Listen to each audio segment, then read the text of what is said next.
Okay, Jane asks, in the Course in Miracles, it says there are no accidents. My horse tore his stifle, so same time my hips went out.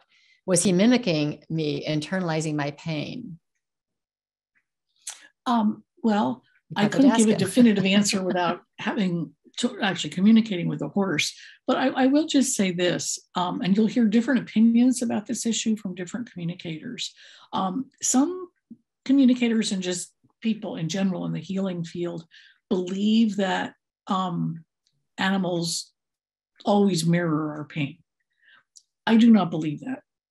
I think that belief is, in my opinion, condescending to animals, because it's sort of like saying their only purpose here is to soak up our pain so they can mirror it to us. I don't believe that's the only reason animals are on Earth.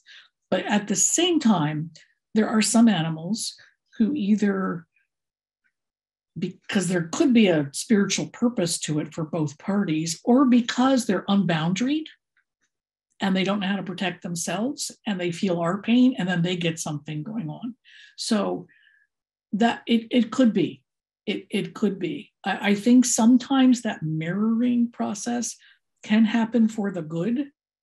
If it happens all the time, I think that's detrimental to the animal, to constantly be taking in somebody's pain or their issues. But it very well could be that in that case, it was some sort of healthy mirroring to show her what's going on. So Makes me wonder if animals can be codependent like people. Oh, absolutely. Absolutely.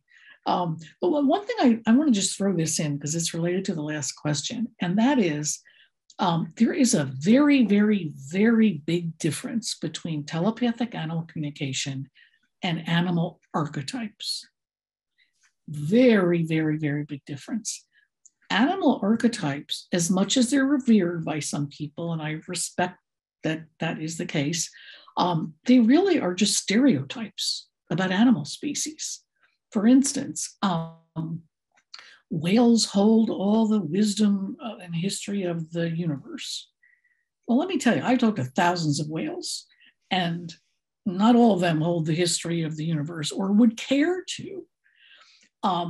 Or you'll read a book about archetypes, and it'll say, if you see a rabbit, it's about fear. Well, I see lots of little bunnies, and they aren't all there to tell me I'm afraid of something. So and some of you might be really upset with this, but because I know it's such a revered field, archetypes of animals, but it is not communication. I personally believe those archetypes started with very goodwill from somebody who had some intuitive sense of one or a few animals, and then turned it into this sort of dictionary of this species holds this energy, this species holds this energy, et cetera, et cetera.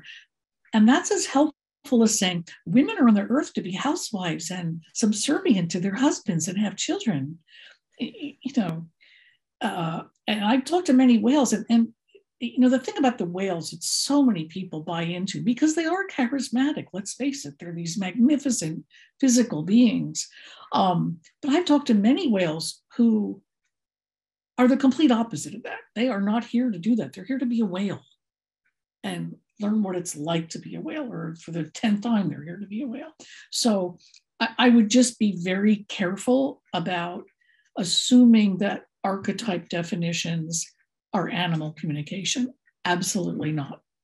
If you want to know if all women came to the earth to be a housewife, start talking to some women. And some maybe did, and that really fulfills them, and that's great. And some might spit and say, are you kidding? No. Same thing with the animals.